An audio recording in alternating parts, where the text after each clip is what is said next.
Although their long, luxurious locks require regular grooming to keep them looking their best, you can take pride in the beauty and silkiness of these small dogs' coats. Let's check out our top 10 luxurious, long-haired small dog breeds.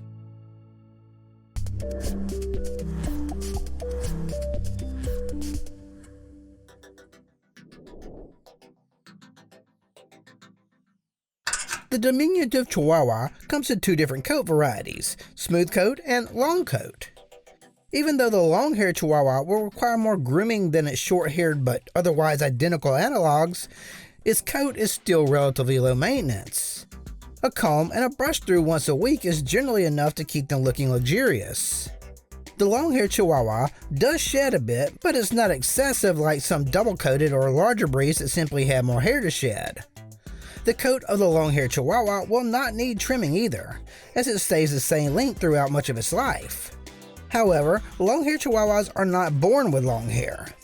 If you want more detail about Chihuahuas, check out the playlist in the card.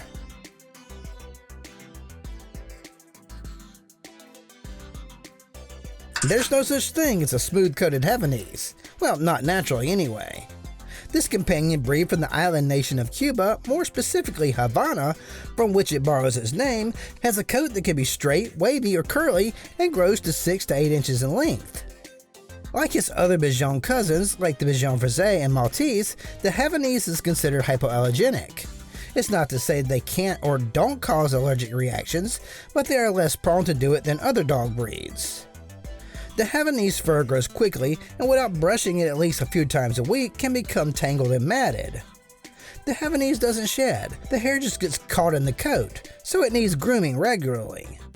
The Havanese doesn't have a dog odor on the plus side, making it a perfect cuddle companion. You can check out small dog breeds that love to cuddle in the description.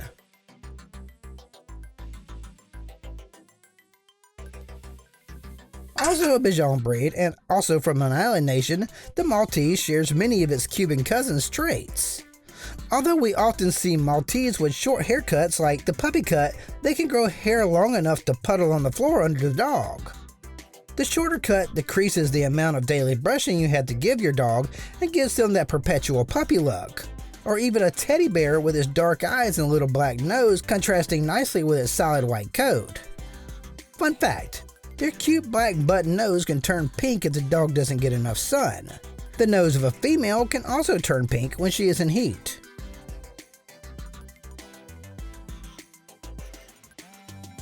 Often the butt of jokes for people who like wordplay, guilty, the Shih Tzu is an adorable and ancient small companion dog who's loved the world over. The Shih Tzu's hair will grow to the ground and grows about ½ an inch per month. Although most household owners keep them in a shorter puppy cut for an ever adorable look. With deep roots in ancient Chinese royal history, the Shih Tzu's regal coat rules them all. The word Shih Tzu means little lion, and its mane attests to that. Fun fact, the Shih Tzu was given the name because of its association with the Tibetan Buddhist god of learning, who according to legend traveled with a small lion dog that could transform into a full-size lion.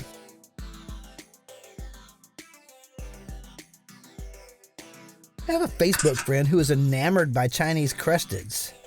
And I know why. They are adorable. The Chinese Crested, a lively and alert toy breed standing between 11 and 13 inches high, can be hairless or coated called Powderpuff. Of course, we are concerned with the coated variety here. The Chinese Crested Powderpuff may be one of those best kept secrets of the dog world. It looks much different from the breed's hairless variety, sometimes called a Dr. Seuss dog. The hairless variety can resemble some of the famous children's author and illustrator's unusual characters. But they are indeed the same breed and can occur in the same litter of pups.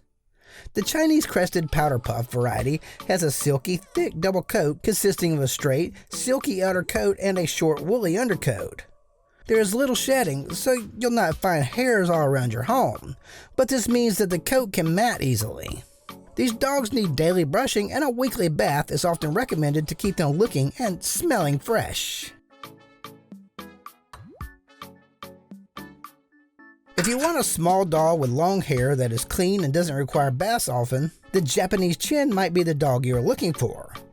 They do shed, but weekly brushings will keep the hair from flying around your house. The Japanese chin has an abundant coat that's silky to the touch. Its coat is moderately long, with a thick mane, feathered ears, a plumed tail, feathering on the back of the front legs, and light feathering on the rear legs. The head, face, and forelegs are covered with short hair. The chin is elegant and dainty, mild-mannered and playful. They adapt well to apartment life and even take to novice pet parents with ease. They also have a habit of climbing, and you may be surprised when you find your pup atop the most unusual high places in the home, surveying their domain. It is cat-like in many ways. Fun fact, most experts believe the Japanese chin actually originated in China. The theory is the Japanese chin and another famous Chinese breed, the Pekingese, were once the same. The Japanese chin and the Pekingese still share the same characteristics of a flat face, but the Japanese chin has straighter legs, a squarer body, and a thinner coat. The chin probably came to Japan as gifts from the Chinese emperor. Lamas, Tibetan priests, are reputed to reincarnate as Lhasa Apsos if they don't reach nirvana. The Dalai Lama not only kept Lhasas as pets, but also used them as gifts for honored guests. Well, you know, there are worse things you could come back as than a Lhasa Apso. This regal, long-haired dog is hardy, friendly, assertive, and affectionate with loved ones. Their long coat parts at the spine and falls straight on either side, just shy of floor length. No trimming or stripping is needed, although they require brushing about once a day to keep their coats from matting when in full coat. Some owners opt to cut the coat short for easier grooming and lower maintenance. Not all long-haired dogs have fur that hangs to the floor like the Lhasa Apso.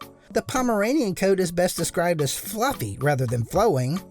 The Pomeranian's thick double coat of fur is one of its most defining features. Ideally, it will be tightly packed, thick, strong, and soft to the touch. It's a Spitz breed after all, like the Siberian Husky. While grooming is not tricky, breeders recommend that it happens daily to maintain the coat's quality, and because of its thickness and the constant shedding, with trimming every 1 to 2 months. The outer coat is long, straight, and harsh in texture, while the undercoat is soft, thick, and short. The coat knots and tangles easily, mainly when the undercoat is shedding, which happens twice a year. The animated and curious Tibetan Spaniel was bred ages ago for sentinel work on the walls of Tibetan monasteries, barking to alert of approaching strangers and animals, and known for a flat, silky coat and lion's mane around its neck. Are they Spaniels? No, they are indeed from Tibet. Tibbies are an unmistakably Asian breed, with the same ancient DNA that produced the Pekingese Pug and Lhasa Apso. In Tibet, Tibbies are referred to as Simkilyi. It's on the screen, which means house dog, room dog, or bedroom dog. This is in harmony with the Tibetan Spaniel's lifestyle of keeping monks and lamas company in their day-to-day lives. The Tibetan Spaniel has a silky double coat that's smooth on the face and the front of the legs and moderately long on the rest of the body. The ears, tail, and back of the forelegs and buttocks have longer hair, and a mane of long hair, sometimes referred to as a shawl, surrounds the neck. The Tibetan Buddhists were really fond of lion dogs.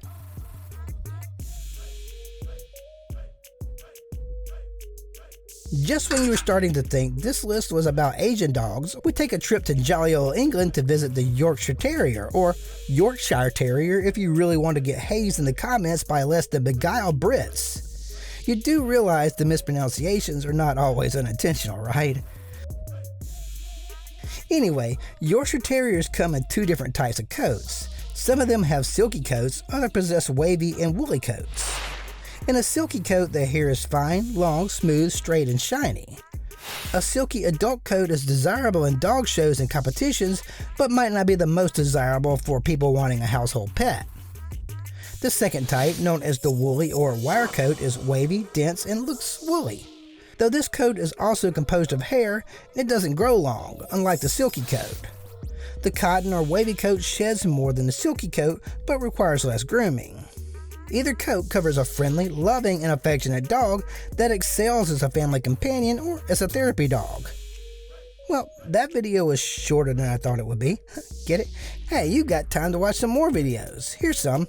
You might as well smash that subscribe button for more. And as always, catch you next time.